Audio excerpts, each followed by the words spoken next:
Hi friends, నేను మీ Jafar. Welcome back to Jafar education. మనము పర్స్పెక్టివ్ ఎడ్యుకేషన్కి సంబంధించినటువంటి 5వ లైవ్ టెస్ట్ని అయితే కండక్ట్ చేసుకోబోతున్నాము. అదేవిధంగా మీకు డిఎస్సికి సంబంధించినటువంటి ఫ్రీ పీడిఎఫ్ నోట్స్లు మెటీరియల్స్ మీకు మన యొక్క వాట్సాప్ గ్రూప్లలో ఫ్రీగా అందించబడతాయి. మీకు కావాలి అనుకుంటే వాట్సాప్ గ్రూప్ లింక్ నేను కామెంట్ సెక్షన్లో పిన్ చేసి పెడతాను, అక్కడ నుండి జాయిన్ అవ్వండి. అదేవిధంగా డైలీ కరెంట్ అఫైర్స్ అప్డేట్స్ కూడా మీకు అందించబడతాయి. మీకు జనవరి నుంచి జూన్ వరకు మ్యాగజైన్స్ అన్ని మన యొక్క టెలిగ్రామ్ గ్రూప్లో ఆల్రెడీ అప్లోడ్ చేసి ఉన్నాయి, మీరు డౌన్లోడ్ కూడా చేసుకోవచ్చును. నేను అవి వాట్సాప్ గ్రూప్లో కూడా షేర్ చేస్తాను. అదేవిధంగా మీరు తప్పకుండా మన యొక్క జాఫర్ ఎడ్యుకేషన్ ఛానల్ అయితే సబ్స్క్రైబ్ చేసుకోండి. అదేవిధంగా వీడియో చూస్తున్న ప్రతి ఒక్కరూ మన యొక్క వీడియోస్ని లైక్ చేసి మీ యొక్క సపోర్ట్ని అందించండి, మీ యొక్క మిత్రులకు షేర్ చేయండి.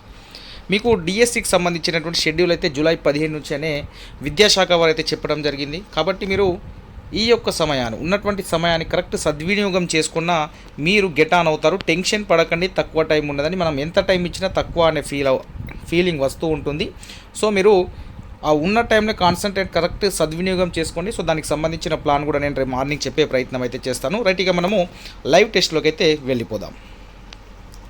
మొదటి ప్రశ్న ఇక్కడ చూసుకున్నట్లయితే, విద్యా హక్కు చట్టం 2009 ప్రకారం ఇతరత్ర అంశాల్లో సంబంధం లేకుండా పాఠశాల ప్రవేశాలకు సూచించిన సాధారణ కాల వ్యవధి ఏది?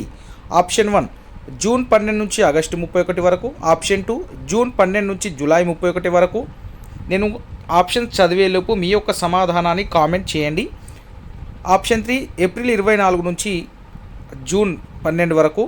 ఆప్షన్ 4 జనవరి 1 నుంచి ఏప్రిల్ 23. మీ యొక్క సరైన సమాధానాన్ని కామెంట్ చేయండి.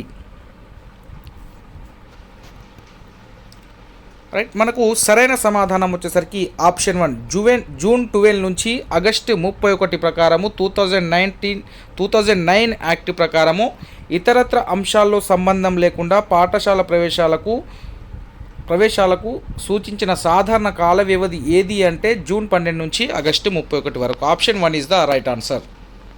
నెక్స్ట్ రెండవ ప్రశ్న, విద్యా హక్కు చట్టానికి సంబంధించి సరైన వాక్యం ఏది? ఆప్షన్ 1 స్టేట్మెంట్ 1 ఉపాధ్యాయ ఖాళీలు 10% కంటే మించకూడదు. స్టేట్మెంట్ 2 ఏకోపాధ్యాయ పాఠశాలలు కొనసాగించకుండా కనీసం 2 ఉపాధ్యాయులు ఉండాలి. స్టేట్మెంట్ 3 విద్యా ఖర్చును కేంద్ర రాష్ట్ర ప్రభుత్వాలు పంచుకోవాలి. ఇవి స్టేట్మెంట్లు. ఆప్షన్ చూసుకున్నట్లయితే ఆప్షన్ 1 ఏమో 1,2, ఆప్షన్ 2 ఏమో 2,3, ఆప్షన్ 3 ఏమో 1,3, ఆప్షన్ 4 1,2,3. మీ యొక్క సరైన సమాధానాన్ని కామెంట్ చేయండి.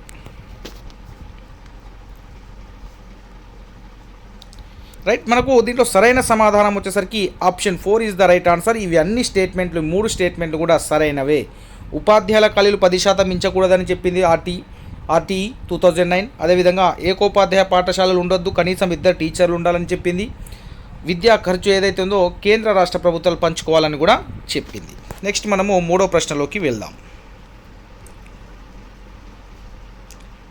ఇంకా మూడో ప్రశ్న ఇక్కడ చూసుకున్నట్లయితే, విద్యా సామాజిక భద్రత అనేది బాలల హక్కులో కింది ఏ వర్గీకరణలో ఉంటాయి? ఆప్షన్ 1 అభివృద్ధి చెందే హక్కు. ఆప్షన్ 2 రక్షణ హక్కు. ఆప్షన్ 3 స్వేచ్ఛా హక్కు. ఆప్షన్ 4 జీవించే హక్కు.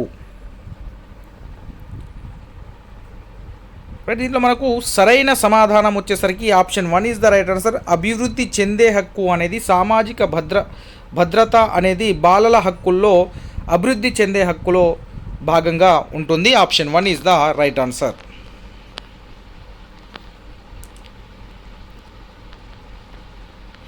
నెక్స్ట్ నాలుగో ప్రశ్న, విద్యా హక్కు చట్టానికి సంబంధించి సత్యవాక్యం ఏది అని అడిగారు. ఆప్షన్ 1 విద్యార్థికి బదిలీ ధృవపత్రము లేదని కారణంతో ఆ విద్యార్థికి ప్రవేశం నిరాకరించవచ్చు. ఆప్షన్ 2 విద్యార్థులకు ప్రతి విద్యా సంవత్సరంలో జూన్ నెలలో మాత్రమే ప్రవేశం కల్పించాలి. ఆప్షన్ 3 విద్యార్థి బదిలీ పత్రం లేదని కారణంతో ప్రవేశం నిరాకరించకూడదు. ఆప్షన్ 4 ప్రభుత్వ పాఠశాలలో ప్రధానోపాధ్యాయులు పాఠశాల యాజమాన్య కమిటీలను ఏర్పాటు చేయవచ్చు లేదా చేయకపోవచ్చు. మీ యొక్క సమాధానాన్ని కామెంట్ చేయండి.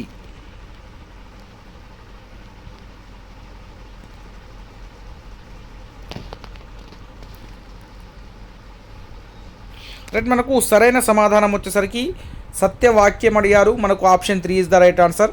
విద్యార్థికి బదిలీ పత్రం అంటే టీసీ లేదని కారణంతో ప్రవేశం నిరాకరించకూడదు అన్నారు. కాబట్టి ఇది టీసీ లేదని లేకుండా తీసుకోవాలని చెప్తున్నాడు స్టేట్మెంట్ 3లో.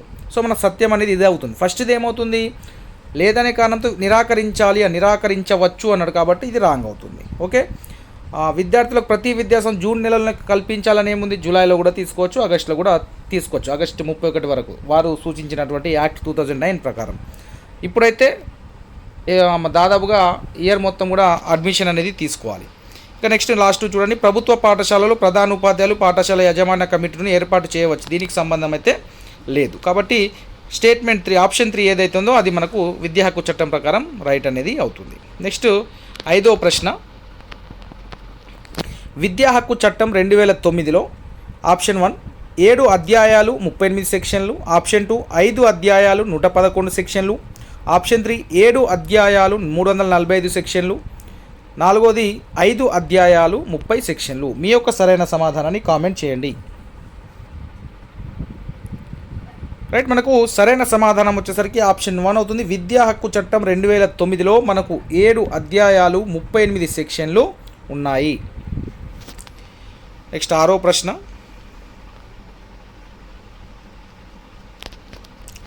ఉపాధ్యాయులు జనగణన ఎన్నికల విధులు ప్రకృతి వైపరీత్యాల సమయంలో సాయం లాంటి పనులు నిర్వహించాల్సి ఉంటుందని పేర్కొన్న సెక్షన్ ఏది?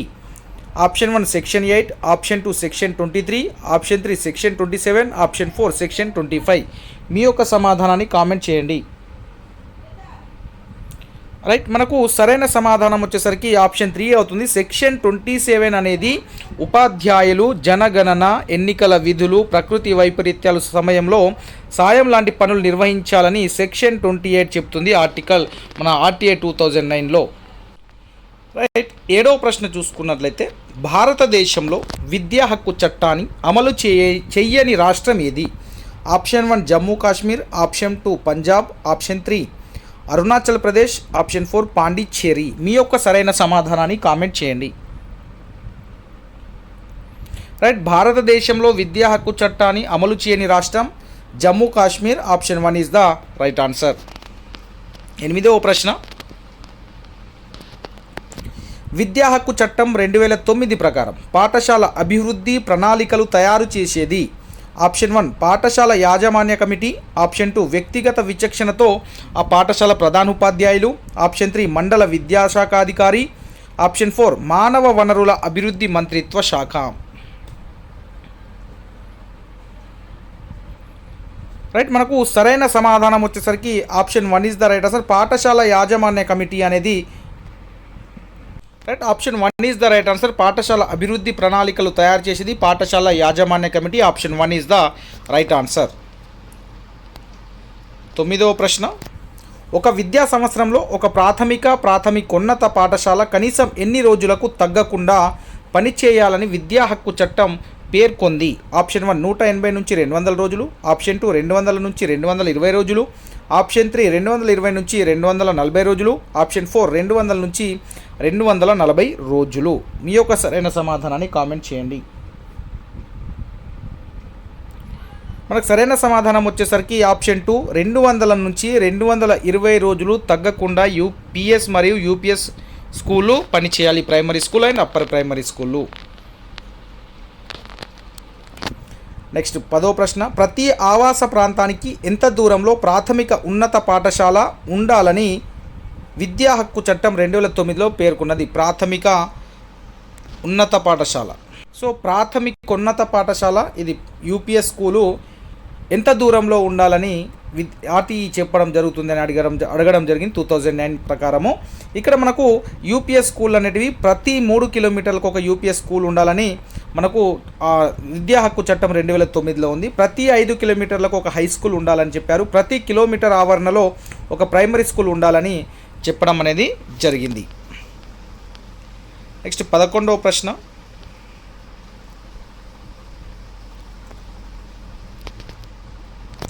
క్రింది అంశాలలో ఏది విద్యా హక్కు చట్టం 2009 ప్రకారం సరికాదు అన్నాడు. రైట్, ఫస్ట్ ఆప్షన్ చూడండి, సెక్షన్ 1 సెక్షన్ 3 ప్రకారము 6 నుంచి 14 సంవత్సరాల పిల్లలకు ఉచిత నిర్బంధ ప్రాథమిక విద్యను పొందే హక్కు ఉంటుంది. ఆప్షన్ 2 సెక్షన్ 10 ప్రకారము 6 నుంచి 14 ఏళ్ల పిల్లలకు నిర్బంధ ప్రాథమిక విద్యను కల్పించడం తల్లిదండ్రుల బాధ్యత. ఆప్షన్ 3 సెక్షన్ 8 ప్రకారము పూర్వ ప్రాథమిక పాఠశాలను స్థానిక ప్రభుత్వం ఏర్పాటు చేయాలి.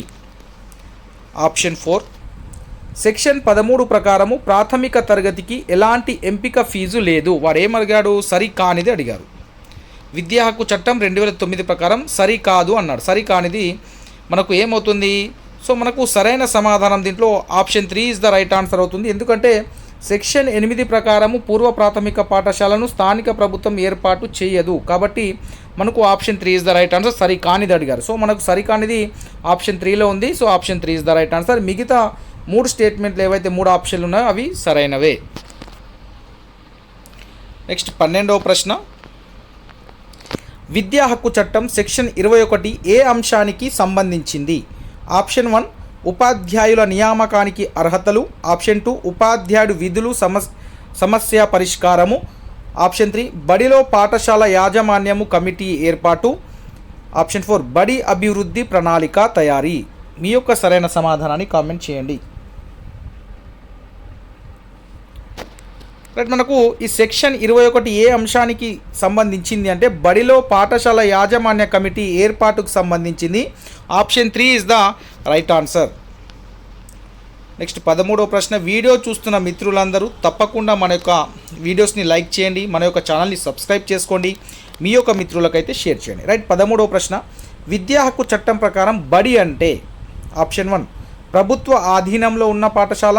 ఆప్షన్ 2 ఎయిడెడ్ పాఠశాలలు. ఆప్షన్ 3 అన్ఎయిడెడ్ పాఠశాలలు. ఆప్షన్ 4 పైవన్నీ. మీ యొక్క సరైన సమాధానాన్ని కామెంట్ చేయండి. రైట్, విద్యా హక్కు చట్టం ప్రకారము బడి అంటే మనకు ప్రభుత్వ అధీనంలో ఉన్న పాఠశాలలు, ఎయిడెడ్ పాఠశాలలు, అన్ఎయిడెడ్ పాఠశాలలు ఇవన్నీ మనకు విద్యా హక్కు చట్టం ప్రకారము ఇవన్నీ మనకు సరైనవే అవుతాయి. So option 4 is the right answer. 14వ ప్రశ్న. విద్యా హక్కు చట్టం 2009 ఎలిమెంటరీ విద్యగా కింది ఏ తరగతులను పేర్కొంది?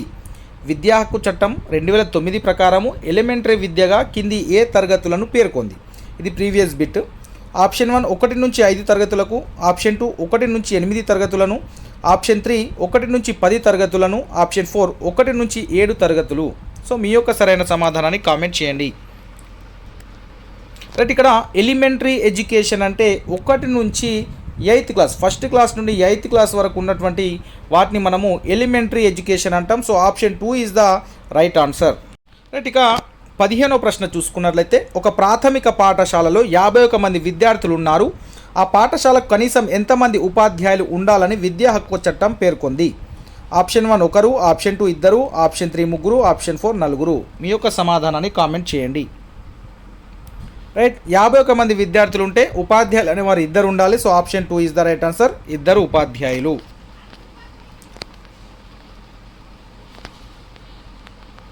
నెక్స్ట్ 16వ ప్రశ్న. ఎవరైనా గుర్తింపు లేకుండా పాఠశాల నిర్వహించినట్లయితే ఎంత జరిమానా విధించాలి? Option 2 25,000, option 1 25,000, option 2 50,000, option 3 1 lakh, option 4 10,000 rupees. మీ యొక్క సరైన సమాధానాన్ని కామెంట్ చేయండి. రైట్, ఎవరైనా గుర్తింపు లేకుండా పాఠశాల నిర్వహించినట్లయితే వారికి ₹1,00,000 జరిమానా విధించాల్సి ఉంటుంది. Option 3 is the right answer. Next 17వ ప్రశ్న.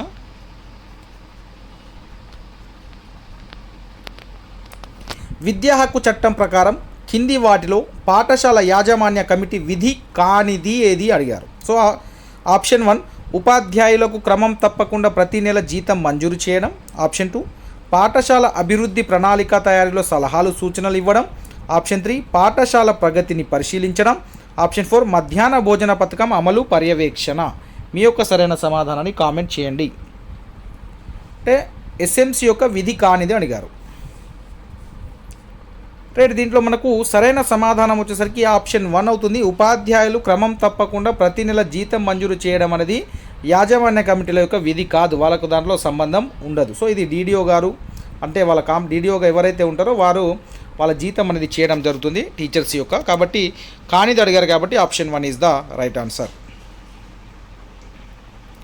నెక్స్ట్ 18వ ప్రశ్న. విద్యా హక్కు చట్టం 2009 ప్రకారం ఏ పాఠశాల అయినా బాలలకు ఎంపిక పరీక్ష నిర్వహిస్తే ప్రభుత్వం ఎంత జరిమానా విధిస్తుంది? ఆప్షన్ 1 మొదటి తప్పుకు 50,000, రెండోసారి నుంచి ప్రతి తప్పుకు ₹1,00,000 జరిమానా. ఆప్షన్ 2 మొదటి తప్పుకి ₹1,00,000, రెండోసారి నుంచి ప్రతి తప్పుకి ₹2,00,000. ఆప్షన్ 3 మొదటి తప్పుకు 25,000, రెండోసారి ప్రతి తప్పుకు ₹50,000. ఆప్షన్ 4 పాఠశాల గుర్తింపు రద్దు చేస్తారు. మీ యొక్క సరైన సమాధానాన్ని కామెంట్ చేయండి. రైట్, మనకు సరైన సమాధానం వచ్చేసరికి ఆప్షన్ 3 మొదటి తప్పుకు 25,000, రెండోసారి ప్రతి తప్పుకు 50,000 జరిమానా అనేది విధించడం అనేది జరుగుతుంది. 19వ ప్రశ్న. NCF 2005 ప్రకారము విద్యార్థి అభ్యసించే సబ్జెక్టుల మధ్య పరిధిని తొలగించాలి. ఎందుకంటే సబ్జెక్టుల మధ్య పరిధులను తొలగించాలి. ఎందుకంటే ఆప్షన్ 1 అభ్యసన ప్రక్రియ జ్ఞాన నిర్మాణ పరంగా ఉండాలి.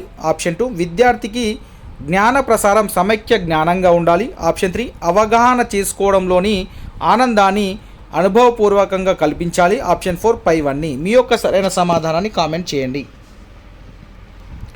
రైట్, మనకు సరైన సమాధానము ఆప్షన్ 4 అవుతుంది. పైవన్నీ మనకు సరైన సమాధానము అవుతుంది.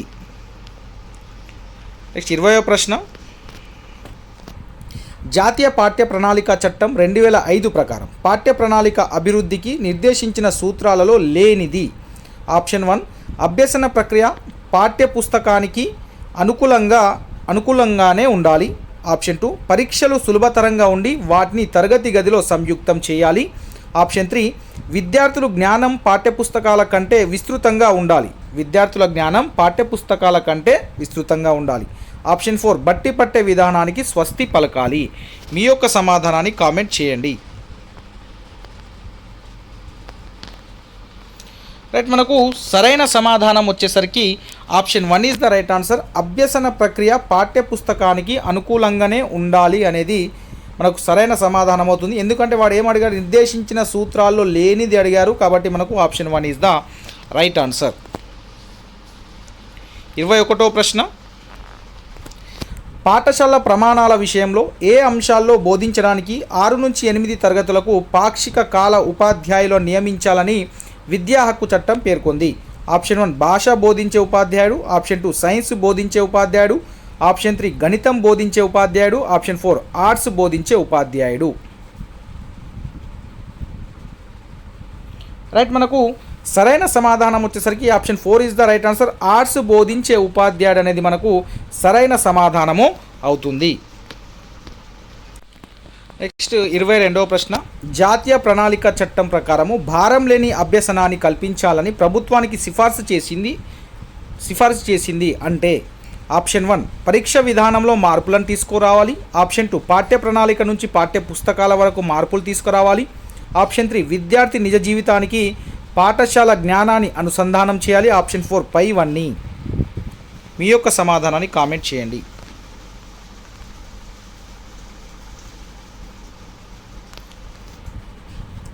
సిఫార్సు చేయడం అంటే అని అడిగాడు. సో చేసిందని వచ్చింది. మీ యొక్క సమాధానాన్ని కామెంట్ చేయండి. రైట్, మనకు సరైన సమాధానం వచ్చేసరికి option 4 is the right answer. పైవన్నీ. 23వ ప్రశ్న. విద్యా హక్కు చట్టం 2009 ప్రకారం 6 నుంచి 8వ తరగతి వరకు బోధించే ప్రతి ఉపాధ్యాయుడికి బోధనకు వారానికి ఎన్ని గంటల సమయం కేటాయించారు? ఆప్షన్ 1 45 గంటలు. ఆప్షన్ 2 35 గంటలు. ఆప్షన్ 3 30 గంటలు. ఆప్షన్ 4 20 గంటలు. మీ యొక్క సమాధానాన్ని కామెంట్ చేయండి. అయితే 6 నుంచి 8వ తరగతి వరకు బోధించే ప్రతి ఉపాధ్యాయుడికి బోధనకు వారానికి ఎన్ని గంటల సమయం ఇచ్చారంటే 45 గంటల సమయం ఇచ్చారు. Option 1 is the right answer. Next 24వ ప్రశ్న. విద్యా హక్కు చట్టం 2009 ప్రకారం విద్యార్థులకు సమకూర్చాల్సింది? ఆప్షన్ 1 శిక్షణ పొందని ఉపాధ్యాయుడు. ఆప్షన్ 2 విద్యార్థులు కోరిన ఉపాధ్యాయుడు. ఆప్షన్ 3 శిక్షణ పొందిన ఉపాధ్యాయుడు. ఆప్షన్ 4 సహాయక ఉపాధ్యాయుడు. సో విద్యా హక్కు చట్టం 2009 ప్రకారం విద్యార్థులకు సమకూర్చాల్సింది ఏంది? సో మీ యొక్క సమాధానాన్ని కామెంట్ చేయండి. రైట్, మనకు ఖచ్చితంగా శిక్షణ పొందిన ఉపాధ్యాయుడు విద్యార్థులకు అందించాలి కాబట్టి option 3 is the right answer. శిక్షణ పొందిన ఉపాధ్యాయుడు. ఫస్ట్ది కూడా ఉంది, శిక్షణ పొందని అని ఉంది. సో జాగ్రత్తగా మనము చదవాలి. Next 25. So serial number miss అయినట్టుంది. సో 26. 26వ ప్రశ్న చూసుకున్నట్లయితే విద్యా విధానంలో బోధన ప్రక్రియ ఎలా ఉండకూడదు? ఆప్షన్ 1 తెలిసిన విషయం నుంచి తెలియని విషయానికి. ఆప్షన్ 2 అమృత అంశాల నుంచి మూర్త అంశాలకు. ఆప్షన్ 3 సరళత నుంచి సంక్లిష్టత వైపుకు. ఆప్షన్ 4 పైవన్నీ. మీ యొక్క సమాధానాన్ని కామెంట్ చేయండి.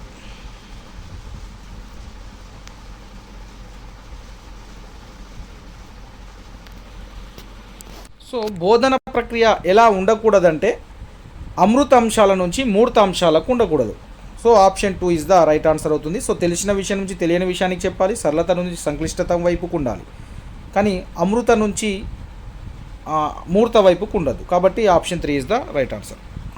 అమృత నుంచి మూర్త భావనల వైపు ఉండకూడదు. సో మనకు అదే అడిగారు. Option 3 is the right. Option 2 is the right answer. Next 27వ ప్రశ్న.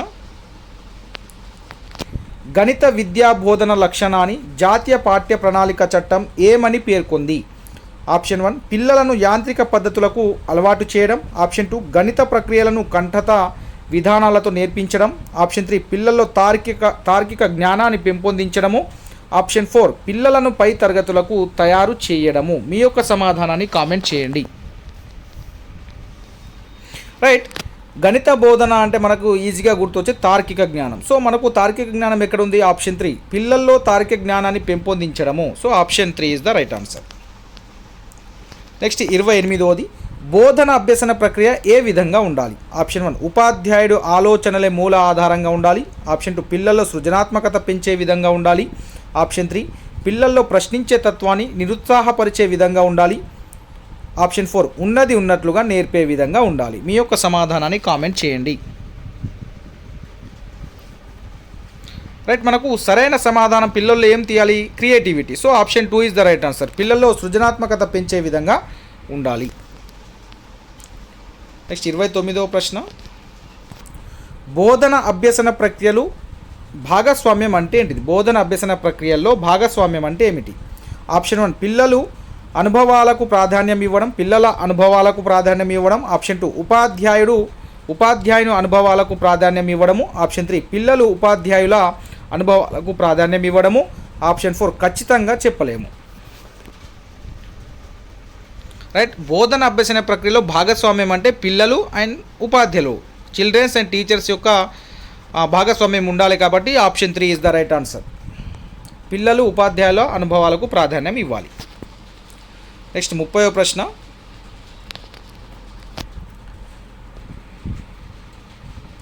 జాతీయ ప్రణాళిక చట్టం 2005 5 ప్రకారము నాణ్యత ప్రమాణాంశాల్లో కింది వాటిలో దేనికి అధిక ప్రాముఖ్యం ఇచ్చింది? ఆప్షన్ 1 భౌతిక వనరులు. ఆప్షన్ 2 అర్హతలు ఔత్సాహికత కలిగిన ఉపాధ్యాయులు. ఆప్షన్ 3 విద్యార్థి అభ్యసన అనుభవాల రూపకల్పన పాఠ్య ప్రణాళిక సంస్కరణ. ఆప్షన్ 4 ఉపాధ్యాయులు తల్లిదండ్రుల ఆలోచనలు. మీ యొక్క సమాధానాన్ని కామెంట్ చేయండి. రైట్, దేనికి ప్రాముఖ్యం ఇచ్చారంటే విద్యార్థి అభ్యసన అనుభవాల రూపకల్పన పాఠ్య ప్రణాళిక సంస్కరణలకు ప్రాముఖ్యం ఇవ్వడం జరిగింది. Option 3 is the right answer.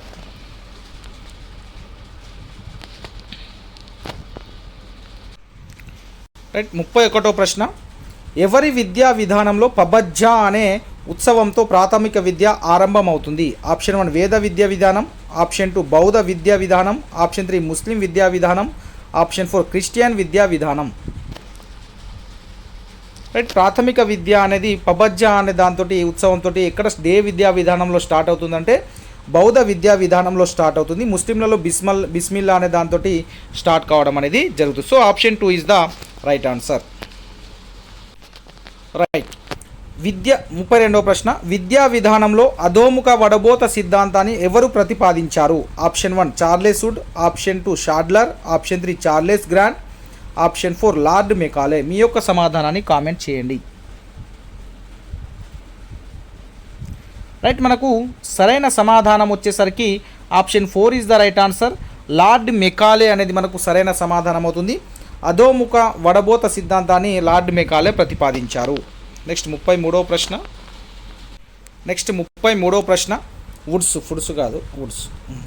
Woods నివేదిక భారతీయ విద్యా విధానంలో మాగ్నా కార్టా లాంటిదని పేర్కొన్నది ఎవరు? Option 1 Charles Grant, option 2 Lord Macaulay, option 3 HR James, option 4 RH Dave. మీ యొక్క సమాధానాన్ని కామెంట్ చేయండి. రైట్, వుడ్స్ నివేదిక భారతీయ విద్యా విధానంలో మాగ్నా కార్టా లాంటిదని పేర్కొన్నది HR James. So option 3 is the right answer. Next 34వ ప్రశ్న. జైనుల బోధన విధానం ఏది? అనుకరణ, ఆప్షన్ 1 అనుకరణ, ఆప్షన్ 2 వైయక్తిక అభ్యసనము, ఆప్షన్ 4 వల్లె వేయడము, ఆప్షన్ 3 వల్లె వేయడము, ఆప్షన్ 4 పైవన్నీ. సో జైనుల బోధన విధానం అనేది అనుకరణ విధంగా ఉండేది, వైయక్తిక అభ్యసనం ఉండేను, వల్లె వేయడం అనేది కూడా ఉండేను. So option 4 is the right answer, పైవన్నీ.